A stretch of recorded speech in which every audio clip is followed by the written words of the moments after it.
Book 2, The Vanity of Fortune's Gifts.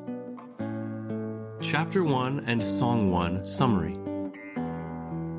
Even though Boethius has corrupted his mind by wrongly pining at the deceitfulness of fortune, philosophy offers him a pleasant, preliminary medicine, a reasoned argument. Boethius needs to remember that fortune is constant only in her inconstancy. Then he will not be terrified by her. After all, to be so anxious about fortune results in helpless slavery. Chapter 1. Then, for a while, she remained silent. When she had restored my fading attention by pausing in the thread of her argument, she began like this.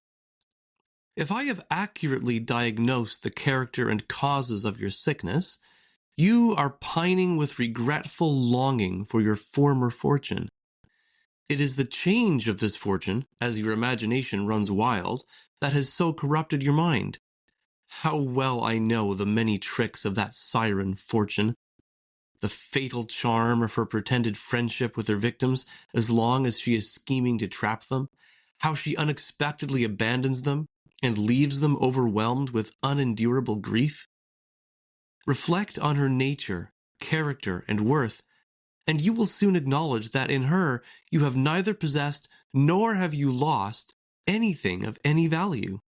I do not think I need to work too hard to bring this to your mind, since even when she was still with you, even while she was making much of you, you used to assail her in frank terms, to rebuke her with principles drawn from my holy treasure house. But all sudden changes of circumstances inevitably agitate the spirit. So, as a result, you have been parted for a while from your mind's tranquility. But it is time for you to swallow a dose of medicine, smooth and pleasant to the taste, which, as it permeates your system, may prepare the way for stronger remedies. So I call to my aid the sweet persuasiveness of rhetoric, who only walks in the right way when she does not abandon my instructions. And I ask music, my servant, to join with her singing, now with a lighter and now a darker style. You poor mortal, what has thrown you into lamentation and mourning? It seems like you must have seen some strange, unusual sight. You think that fortune has changed toward you, but you are wrong. She has always acted like this, always had this same nature. Even in her fickleness, she has kept up her true constancy toward you. She was the same when she loaded you with favors and when she deluded you with the seduction of a false happiness. You have found out how fickle the face of the blind goddess is. She who still veils herself from others has fully revealed her whole character to you. If you like her, accept her as she is, and do not complain. If you abhor her treachery, turn from her in disgust, renounce her, for her delusions are deadly. The very thing that is now the cause of your great grief should have brought you peace. You have been forsaken by one about whom no one can be sure that she will not forsake him. Or do you really value a kind of happiness that is sure to depart? Again, I ask, is fortune's presence dear to you if she cannot be trusted to stay? And even though she will bring sorrow when she is gone? Why, if she cannot be kept at your pleasure, and if her flight overwhelms you with calamity, what is this short-lived visitor but a sign of trouble to come? It is definitely not enough to look only at what is right in front of you. Instead, wisdom considers the outcomes of things.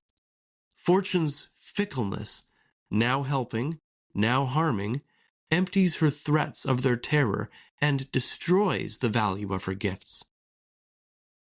Finally, you should bear with whatever takes place within the boundaries of fortune's territory when you have placed your head beneath her yoke.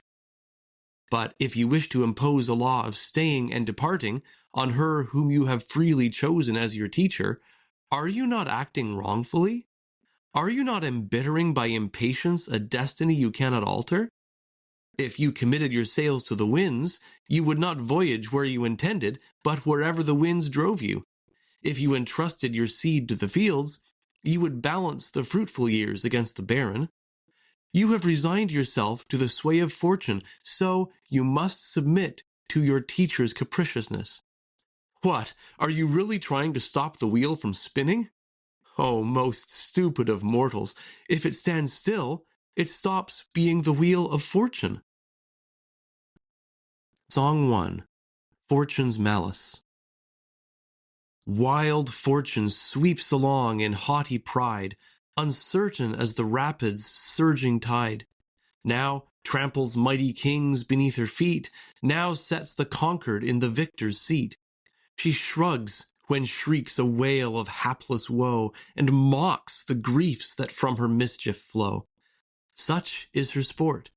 She manifests her power, and great the marvel when, in one brief hour, she shows her darling lifted high in bliss, then headlong plunged in misery's abyss.